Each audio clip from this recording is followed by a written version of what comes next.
Good morning, all of you. Today we will discuss imperative sentences which start with let. imperative sentence जो late से start होते हैं वो कई meaning show करते हैं, जैसे प्रपोजल शो करता प्रस्ताव, सजेशन शो करता है, सुझाव शो करता है, रिक्वेस्ट शो करता है, कमांड भी शो करता है। मतलब इसके कई मीनिंग निकलते हैं। पहला आपका है ये प्रपोजल। कैसे आपको सेंटेंस अगर ये वहाँ पे लेट से स्टार्ट है तो कैसे पता चलेगा कि ये प्रपोजल इसमें दिखाया गया है, सजेस्ट दिखाया गया है। इसके लिए आइडेंटिफाई कर सकते हो आराम से आप एकेडमिक के लिए। अब पहला इसमें है, अगर ये प्रपोजल शो करेगा, ठीक है, इसका जो स्ट्रक्चर होता है, खास करके स्ट्रक्चर होता है आपका लेट होता है, ऑब्जेक्टिव केस प्रोनाउन होता है। यहाँ पे कभी कभी सिंटैक्स एरर में दे दिया जाता है लेट होगा, इसके बाद प्रोनाउन का सब्जेक्टिव केस आएगा,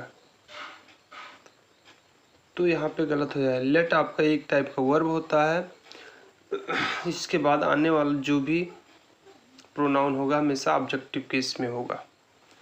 फिर उसके बाद मेन वर्ब, और इसमें हमेशा वर्ब के फर्स्ट फॉर्म यहाँ पे यूज करेंगे, फिर वह अदर वर्ड रहेगा तो लिखेंगे, ठीक है। लास्ट में क्या है, फुल स्टॉप है। सेंटेंस को कैसे पहचानेंगे, लास्ट में फुल स्टॉप हो, शुरू में लेट हो, तो आपका सेंटेंस क्या होगा, इम्परेटिव सेंटेंस। पहला है प्रपोजल। लेट से जो स्टार्ट होने वाले सेंटेंस होंगे उससे प्रपोजल या सजेशन शो किया जाएगा। जैसे कब से किया जाएगा, जब सेंटेंस का स्ट्रक्चर इस प्रकार होगा, जैसे let plus us plus verb plus other word. और ध्यान समझिए, ठीक। लेट होगा स्ट्रक्चर आपका, लेट फिर अस होगा। मेन चीज यहाँ पे अस अगर लगा है तो ये समझ जाओ इसमें प्रपोजल क्या किया जा रहा है, प्रपोजल या सजेशन।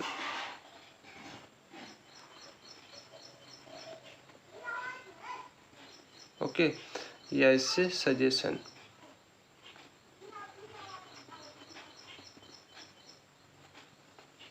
ओके, दो चीज हो करे, प्रपोजल या सजेशन, ठीक है। अब क्या करेंगे, इस टाइप का अगर सेंटेंस रहेगा हमको डायरेक्ट स्पीच में मिलेगा। जैसे डायरेक्ट स्पीच का स्ट्रक्चर जो होगा, चलो एक एग्जांपल मैं लिख देता हूँ यहाँ पे। For example,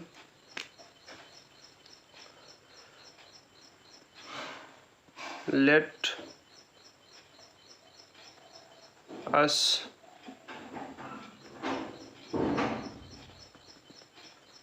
right an essay.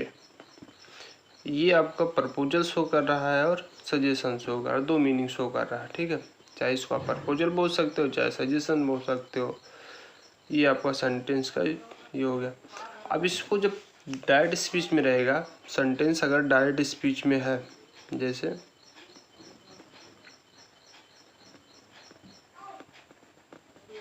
Sentence अगर आपका डायरेक्ट स्पीच में है तो हम लोग क्या करेंगे, जैसे अब इसका स्ट्रक्चर जैसे बोल दिया गया,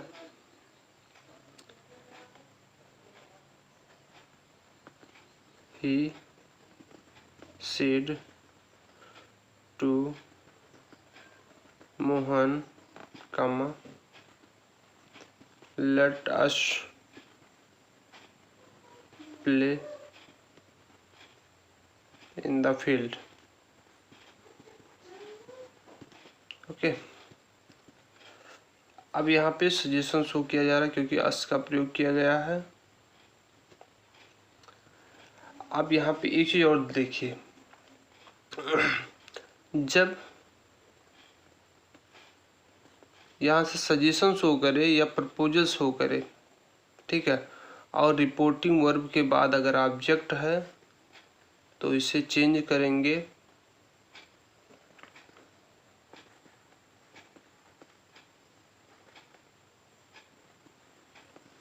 proposed two plus object,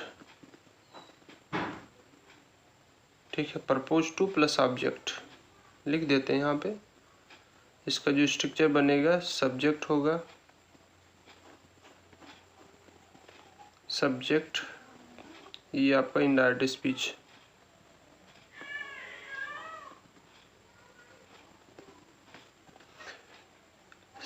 direct speech दिया गया है, प्रपोजल शो किया जा रहा है। इसमें चेंज कैसे होगा, सब्जेक्ट लिखेंगे, प्रपोज्ड लिखेंगे, फिर ऑब्जेक्ट अगर दिया है तो टू लगाएंगे, प्रपोज के बाद टू लगाएंगे, फिर उसके बाद ऑब्जेक्ट लिखेंगे। अगर ऑब्जेक्ट नहीं दिया है तो केवल प्रपोज्ड ही लगाएंगे। या इसी पे आप अगला जो है इसमें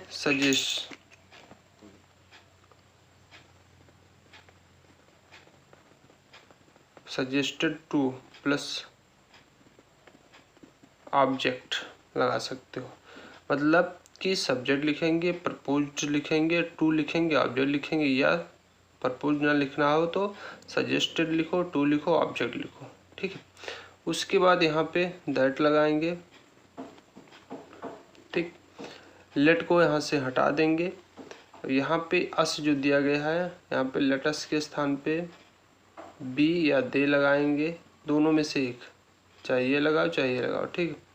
फिर उसके बाद सेंटेंस का जो स्ट्रक्चर बनेगा, सब्जेक्ट होगा, सब्जेक्ट यहाँ पे दे हो गया, उसके बाद शुड होगा, उसके बाद मेन वर्ब होगा जो यहाँ पे दिया गया है,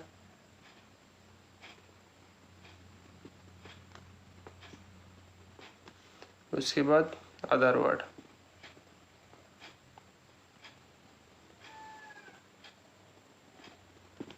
ये होगा, दोबारा समझें।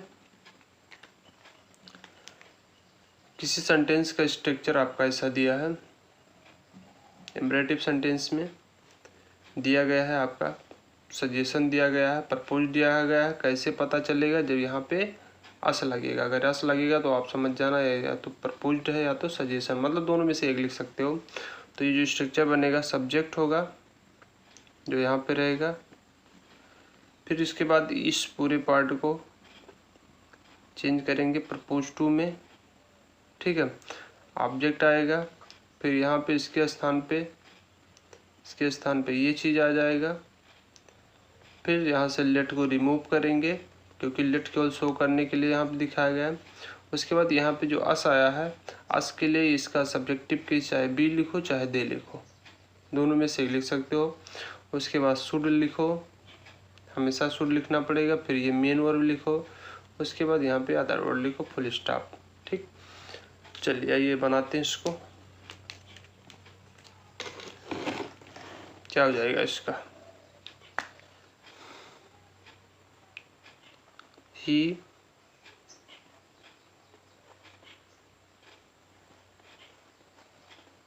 proposed to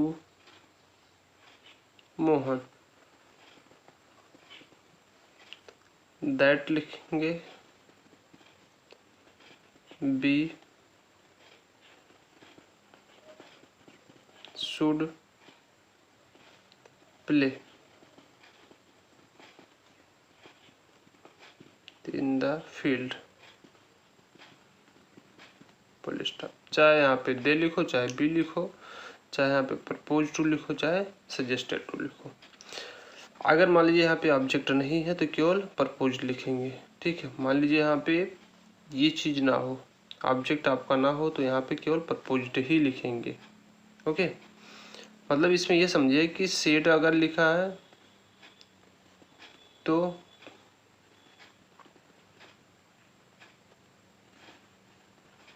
प्रपोज्ड में या सजेस्ट में, अगर सेड टू लिखा है और ऑब्जेक्ट दिया है, कभी कभी ऑब्जेक्ट यहाँ पे इसके बाद में लिख दिया जाता है, इस चीज़ को ध्यान रखना। तो प्रपोज्ड, सजेस्टेड, टू लिखेंगे यहाँ पे प्लस ऑब्जेक्ट, ये लिखेंगे। ये इतना काम करना, okay. Examples,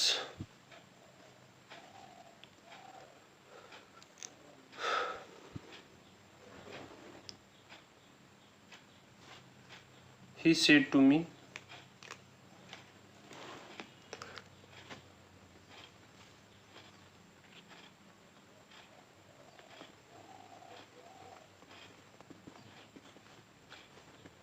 he said to me, he said to me, comma, inverted comma, let us start tomorrow, let us start tomorrow। Okay, अस आया है, सजेस्ट या प्रपोज लिखेंगे, बहुत आराम से बन जाएगा। इंपरेटिव सेंटेंस है तो क्या हो जाएगा, ही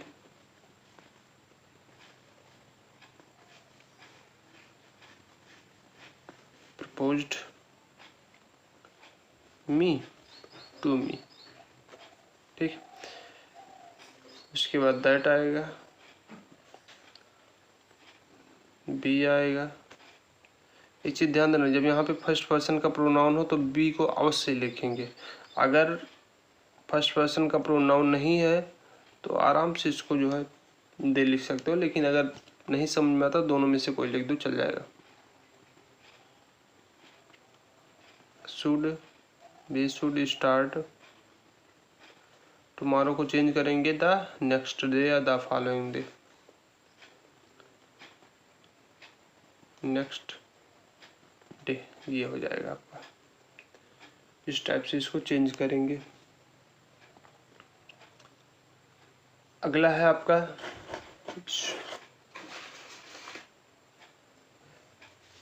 इंपरेटिव सेंटेंस से रिक्वेस्ट शो करेगा। रिक्वेस्ट कैसे पता चलेगा, अस अगर नहीं लगा है, यहाँ पे जो अस नहीं लगा है वहाँ पे अदर कोई प्रोनाउन लगा है, तो ये समझ जाओ कि ये आपका रिक्वेस्ट को शो कर रहा है। जैसे for examples,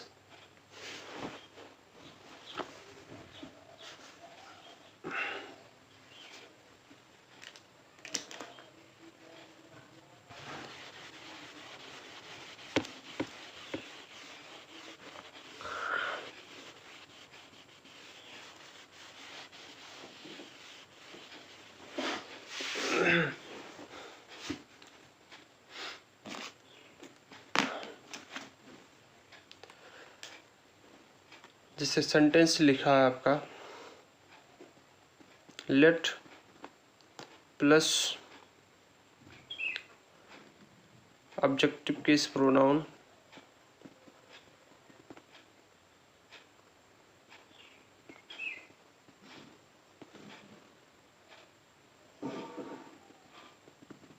plus main verb plus other word,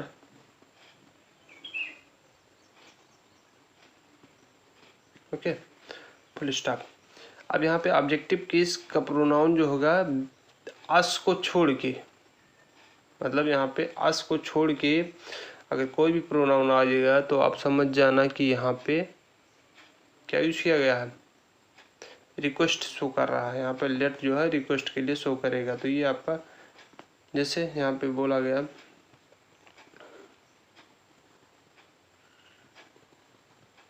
request show करेगा, ठीक है। इसमें क्या करेंगे, जैसे लिखा गया है लेट, चलो मैं बोल रहा हूँ examples,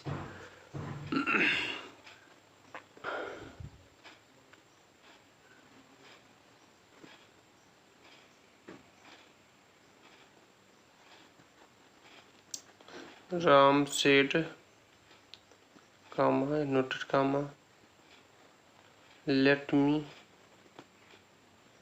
do my work, okay, let me do my work, ये हो गया। अब इससे यहाँ पे मी आया, अगर यहाँ पे अस होता तो प्रपोजल शो करता है, यहाँ पे मी आया इसलिए यहाँ पे क्या शो कर रहा, मुझे late me do my work, मुझे मेरा काम करने दो। रिक्वेस्ट कर रहा है, यहाँ पे लेट की भाव में आ रहा है। तो यहाँ पे जब रिक्वेस्ट शो करेगा तो आप सेट को किस में चेंज करोगे, रिक्वेस्टेड में। तो ये हो जाएगा राम रिक्वेस्टेड। अब यहाँ पे क्या है, जब ये रिक्वेस्ट शो करेगा, जब ये रिक्वेस्ट शो करेगा तो इसको आप सीधा टू लगाओ, यहाँ पे इन्वर्टेड कॉमा हटाओ, टू लगाओ, उसके बाद लेट लगाओ, ठीक है। और उसके बाद सब कुछ चेंज करते हुए चले आओ, कुछ ना चेंज करो। यहाँ पे मी आपका इसके हिसाब से चेंज होगा, हिम, डू, माई को हिच वर्क, इसको ऐसे बना सकते हो, ठीक है।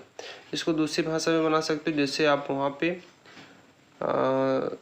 दे शुड लिखते थे, तो यहाँ पे जो मी आया है वहाँ पे आई लिख दो। जैसे इसको ऐसे भी चेंज कर सकते हो, राम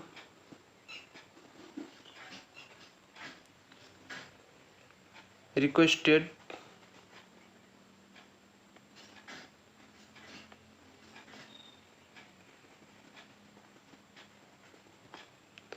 राम रिक्वेस्टेड दैट, अब यहाँ पे मी आया है तो आई हो जाएगा, आई शुड डू, सॉरी यहाँ पे ही हो जाएगा क्योंकि ये चेंज होगा ना यहाँ से। तो he should do his work. अब चाहे इसको बना लो, ये चीज़ टू लगाओ, लेट लगाओ, हिम लगाओ, बस आराम से बना दो। और चाहे इसको बनाओ, दोनों में से कोई बना दो, चल जाएगा। ओके, तो ये चीज़ आप एक्सरसाइज करेंगे, समझ में आएगा। बिना एक्सरसाइज के कुछ नहीं समझ में आएगा। ओके, अब हम लोग optative sentence, okay, exclamatory sentence फिर ऑप्टेटिव सेंटेंस